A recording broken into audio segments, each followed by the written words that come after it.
things that are closer to the Dhamma. Okay.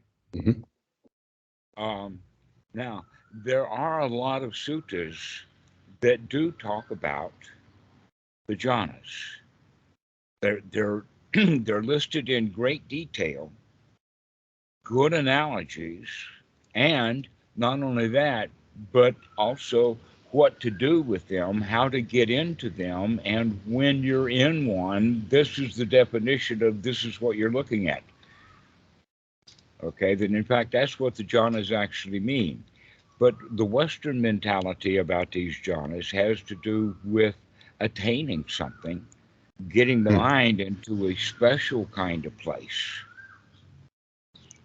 and that they want to go directly there without even understanding that it's got to be done in a kind of an order. And that is, you've got to get the jhana factors all collected together in the first jhana. And then when you're in the first jhana, you basically pick and choose which object of that group that you've gotten together. And that then defines what jhana you're in. Okay. And the example of that has to do with that when we're actually in the first jhana, then the object should be the applied and sustained thought, which means keep coming back and coming back and coming back to the here now, coming back to the seeing what's in the mind, coming back over and over again, uh, which is the applied. We keep applying the mind back to the Dhamma, back to the wholesome, back to the mind that is free from hindrances, which is the first and most important of the factors of the first jhana. So there's six factors. Actually, in some suttas, five, and in other suttas, there's six. And the Okay. Anapanasati Sutta actually uses all six. And what is that sixth one is that the body is relaxed.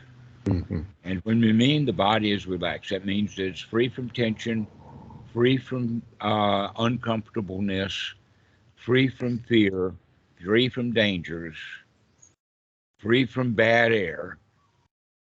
You know, got to get the body in a really nice, comfortable state so that it can get really relaxed. And that's part of why we do work with the body is to find where all the tensions are so that we can relax them. Okay. But then while we're doing that relaxation, we're talking about relaxation. We're not thinking thoughts about, oh, I've got to go get this done after I relax. I've got to go blah, blah, blah, because that keeps everything unrelaxed. So taking those kind of unrelaxing thoughts out of the mind is also part of the relaxing of the body, that we think about relaxing thoughts. And so we apply now the mind to the body, watching the breathing. We apply the mind to watching the kind of thoughts that we have. And pretty soon we also apply the mind to watching how we feel with the intention of getting the body feeling good, Hmm. feeling relaxed. That fulfills one of the jhana factors. Getting the mind out of the hindrances fulfills another one. And not only that, but we keep applying the mind to this and sustaining it so that we get both the body and the mind gladdened up, brightened up, kind of like a shoe shine for the mind and the body. And when we're all polished up, now we can use those two things for the feelings, because the feelings are always the result anyway. That when the body's uncomfortable, we feel bad. And so when the body becomes comfortable, that gives an opportunity to start to feeling good, as well as the fact that we're talking ourselves into it. Why? Because that's the kind of wholesome talk that we're using, the Dhamma talk, rather than the unwholesome thoughts that would be the hindrances. All right, so now we're beginning to gather the factors, because the next factor that's on the list of the first jhana is actually that feel good that we get from getting the body to feel good, to get the mind to feel good. And so we actually start to feel good. And this is the Pali word is sukha, which actually is just the opposite of dukkha. Mm.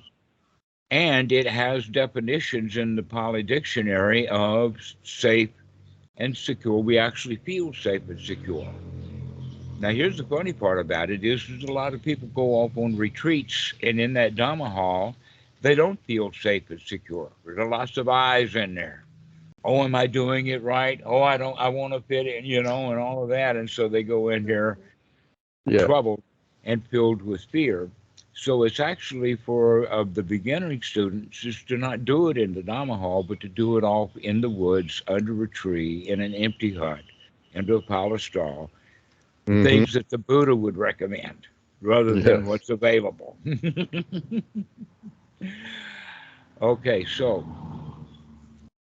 once we can begin to feel safe, secure, and comfortable, just like the body is safe, secure, and comfortable, now with those thoughts that we're having, we add the next ingredient, which is the key important point, and that is satisfaction. That what we're doing right now is okay.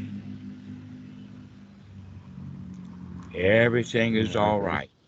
Satisfaction. Why? Because dukkha is dissatisfaction. We've just arrived to a state of satisfaction. This is good enough. Mm-hmm. Okay? And so that's the jhana factor. The next jhana factor comes, the word piti comes from the confidence that we get that we can become satisfied. Because in the beginning, we're not sure. So we Mm-hmm. have to actually play with and become satisfied. We have to practice being satisfied. And with students who come to their meditation and are dissatisfied, they're unsecure, then that means then that they're not practicing correctly. That the practicing correctly is actually to practice being satisfied. And with that, it grows, the sukha grows into piti, which now is the quality.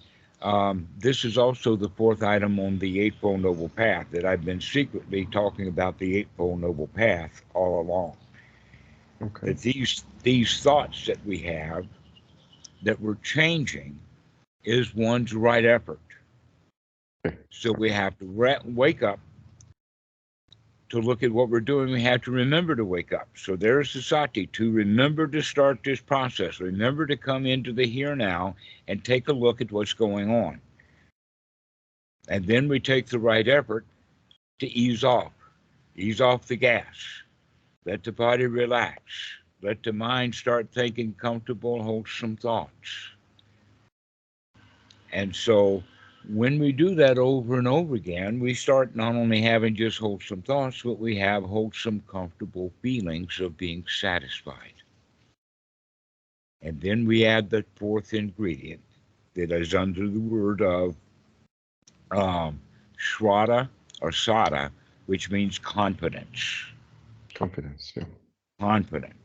Confidence of what? Being able to remove the hindrances from the mind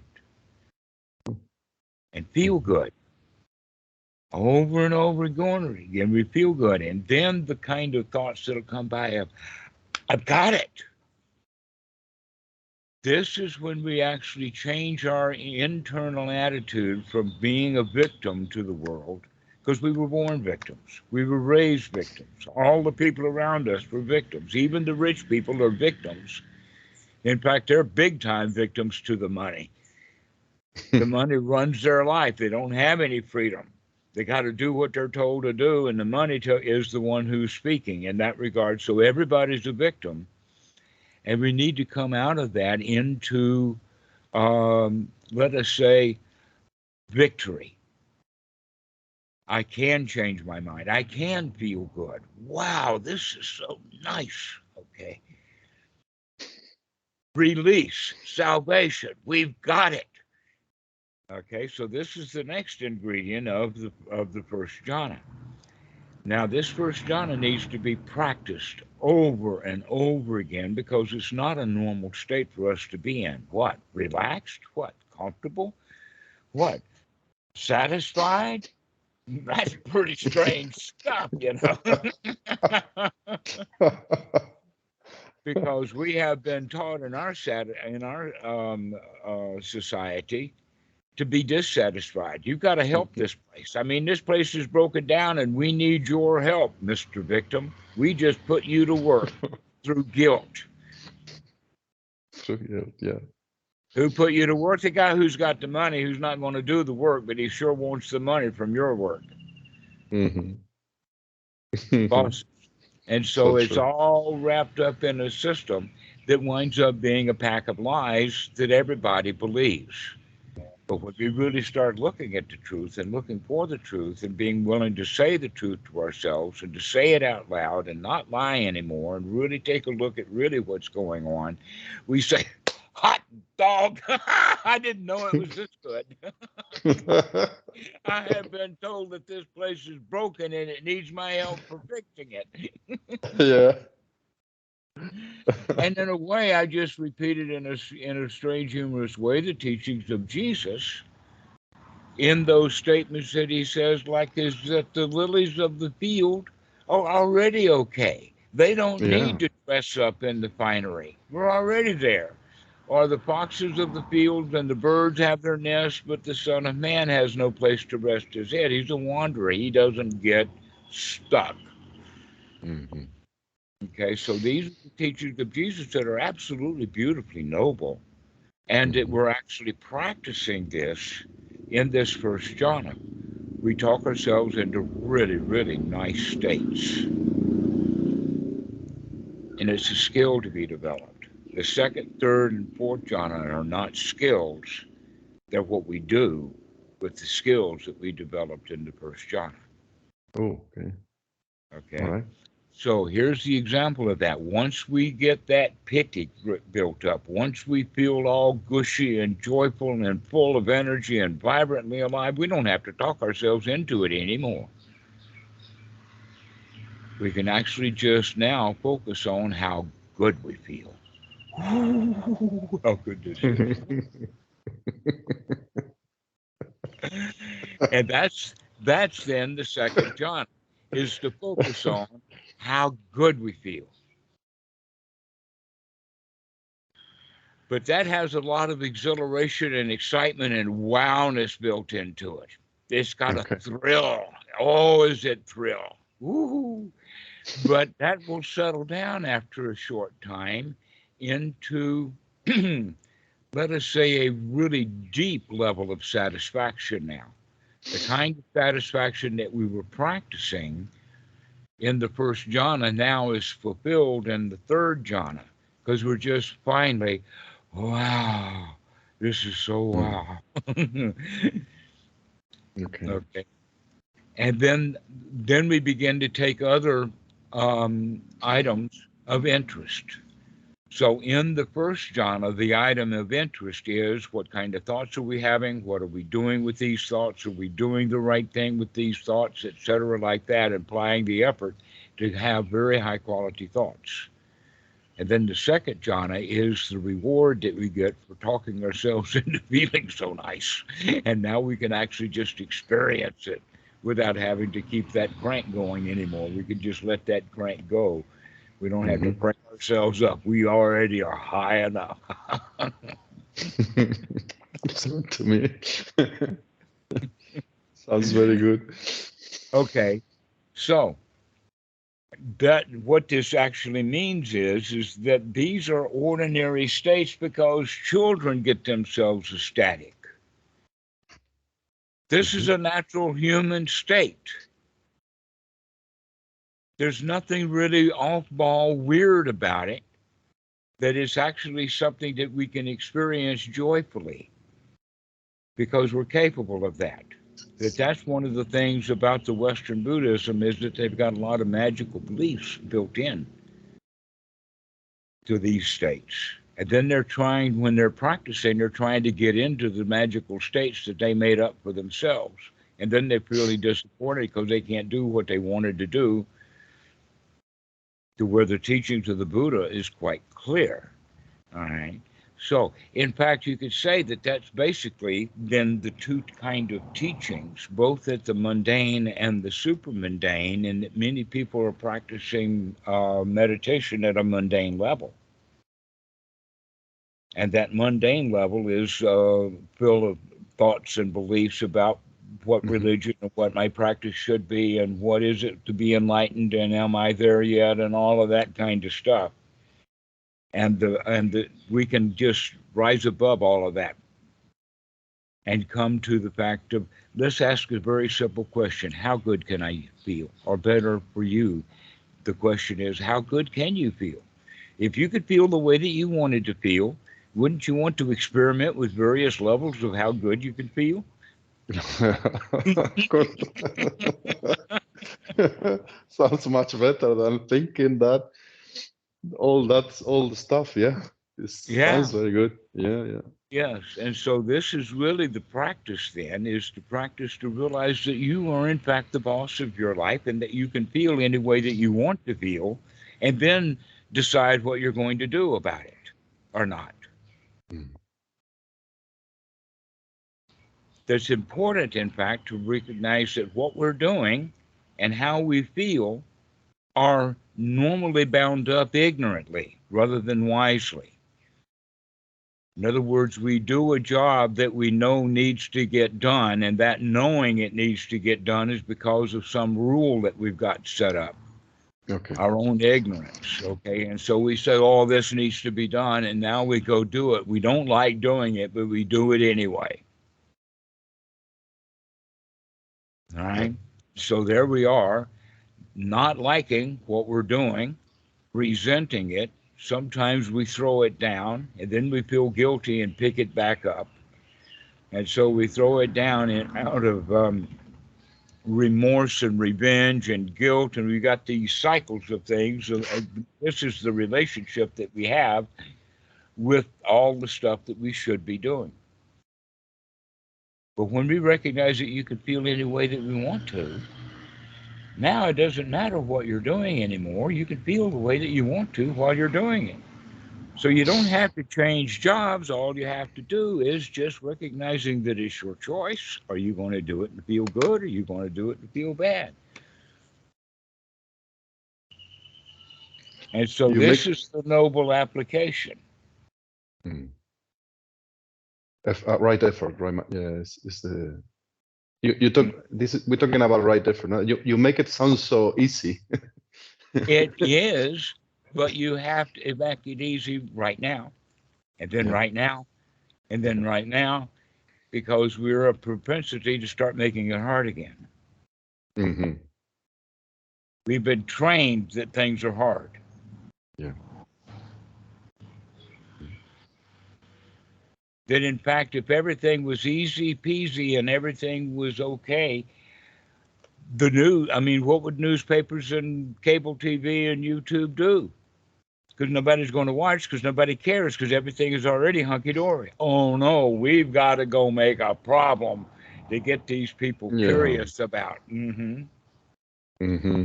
They even have a word for it in the old press, and that was, if it bleeds, it leads. Front page news is the biggest disaster we've had today. Yeah. So hmm Well, what are we going to do when we stop having these disasters? I understand. Yeah, let's stop having disasters because we invented them, we created them in the first place. Mm. We made something up. And so now you're recognizing that we can feel the way that we want to, that we're actually practicing the Eightfold Noble Path. And by doing so, the mind becomes more organized, more collected, that we don't have arguments with ourselves. We don't apply a rule and say, I don't want to do that rule, and then apply the rule again and say, okay, I'll do it, and then apply the rule again, and now I really hate it, but I'll do it anyway, and then we apply the rule again, and then we rebel against the rule. I'm just going through this sequence of all of these arguments within the mind, and we don't wake up to it. We don't bring the referee in there and break this fight up and say, hey, let's have fun together instead. It sounds so good. I mean, it's like makes sense. Well, that's the natural way that we're trained. And by the way, this rule system is also called the parent or called the superego in Freud's language. But Yeah. calling it the rules, that's the Buddha's language. The rites, rules, rituals, way things are supposed to be, is actually the source of most of our suffering. It's our So relationship to our own set of rules. so this fetter is related to the superego, no? The Well, it is. That's it. That is the superego, right? oh, The second fetter, yeah. yeah, the second fetter is the superego. It's the parent ego state, most specifically the critical parent ego state, I never or thought the like super. that. Yeah, and it's just a whole bunch of yakety yakety yakety yakety. You got to do this, you got to do that. It ought to be this way. It ought to be that way. One rule after another after another. Okay, if we learn those things, mimic them, and we've got thousands of them, thousands of them. I mean, just the grammar of the English language as opposed to the grammar of Spanish. And now you've got both of them, and sometimes the grammars actually collide. And you have Hmm. to remember which rule you're applying. Okay, that's how sophisticated it gets, and how many rules there really are inside the mind. It's amazing that we don't just, ball ourselves up and clutch ourselves to death over conflicting ideas and rules we've got. But the real point here is that let's stop making rules and Hmm. start enjoying what we've already got. That is the satisfaction. The satisfaction is coming from coming out of the rules and our reaction in relationship to it. So when we become satisfied, we become unitized, you become whole. The mind is integrated. And so, in fact, the samadhi of the first jhana, which brings everything together, is also the samadhi of the mind because you're bringing all of these components of the mind together. And so the samadhi mind and the samadhi of jhana are exactly the same thing. They're just using it from a different perspective. Okay. Okay. And this is what the Buddha calls the path to awakening. This is it, this first jhana. First jump. Mhm. The second, third, and fourth jhana are toys to be played with once you've got the skills. Okay. So the first jhana is the path. It's like That is the path. And what is that? Number one, removal of the unwholesome thoughts, the hindrances, the can't do's, the oh no's, the work, the job, the frustrations. All of that has to be removed from the mind as soon as we see it. And if we keep seeing it often, we'll remove it often. And then the thought comes, oh, this is a lot of work. No, it's not. This is a lot of work. Thought is a lot of work. And we can yep. see that as an unwholesome thought. And now you go to, no, this is a piece of cake. We're having fun here. Give me. Wow. It sounds and even listening to you feels like that now. Hmm. Like resonates like yeah, yeah. Sounds good. Yeah, and so we could just walk around our spending our lives being in a good mood. Nothing bothers us anymore because we stop manufacturing unwholesomeness. Let other people do that. Yep. That's their job if that's what they want to do. But we're going to start having a good, easy life. I like how that sounds, yeah. Hmm. That we can in fact drop all of the problems. The solution to every problem is to stop seeing it as a problem. Just cut right through it. Have you ever heard of the Gordian's knot? Do you know that old story? goes way back at the Sumer. And there was a knot Good. that was tied in the rope and nobody could figure out. I mean, it was like a big prize if somebody could cut the Oh knot and all of yeah. that. Oh my God. This is 30 years ago or something, or 40 years ago. I heard that. Yeah, they Yeah. teach this to kids, okay? And what did Gordian do? He took his knife out, his sword, and he just cut right through it. That's the solution. Is you just whack. There's no problem here, folks. You don't have to untie it. Cut through it. And so that's how we do the mind. A lot of people are out there trying to untie the mind, and the right way to do it is just slice right through it. Just say, nope, I'm going Hmm. to have a wholesome thought now. I don't have to Hmm. worry about where that unwholesome thought came from. Or ways of calling it, we don't need to do psychological archaeology. We don't have to dwell on the problems, dwell on this to find out where they came from. We can just say, oh, that's not a problem, and just drop it. Hmm. That's the way that we practice, is to change those unwholesome thoughts into the wholesome thoughts of success, satisfaction. But we got to practice. Yep. Boy, do we have to practice.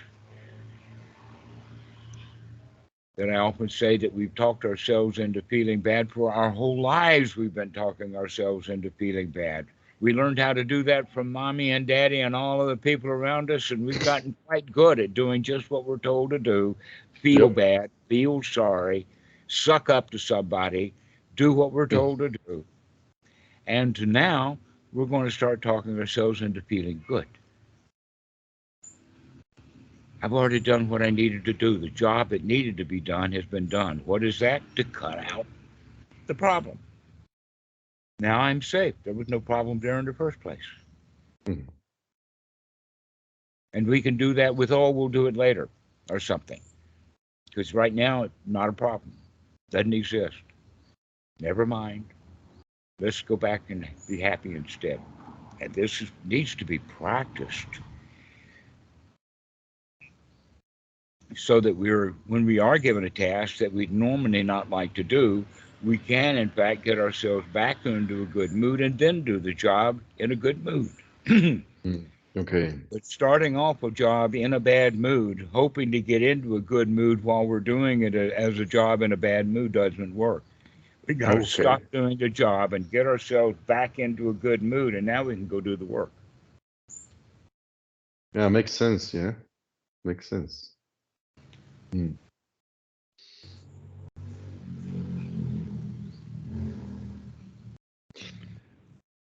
I have a question, Dhammarato, if I may.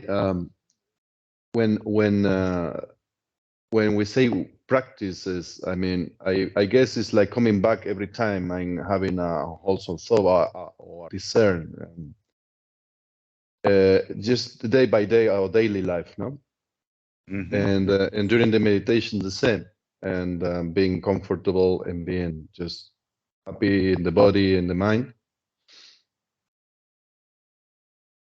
Yes. There That is we, this, yes, yes, sorry. There is this, um,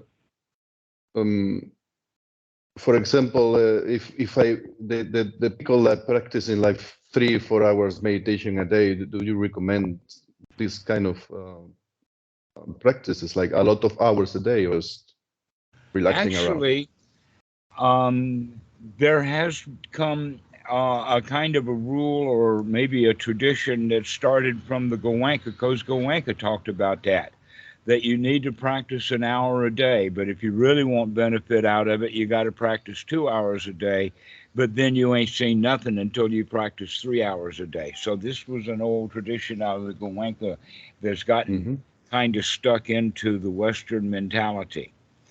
Yeah. Um, and I would not recommend that people follow that strategy, especially because of the way that the human mind works is that we don't have a good attention span for an hour until we're really, really far along. That in Okay. fact the attention span can be improved, and that's one of the things that we're going to do. But in the beginning, And they know this in school, even though they have classes at universities that last 45 minutes up to 50 minutes and then little time to move around. The kids can't keep track of that whole 50 minutes. And a good professor will break it into two groups so that he can keep the student's attention good, or take a break in the middle of it, okay? This is also good for us, that I would say that 20 minutes should be the maximum, but there's no reason why it should take 20 minutes to get yourself into feeling good if that's what you're doing. People who will sit down for a long meditation, they think that they're going to feel good at the end of it, so why bother to put any effort in the beginning? But if we have short sittings, then we can start off right away with right effort. Yeah, okay.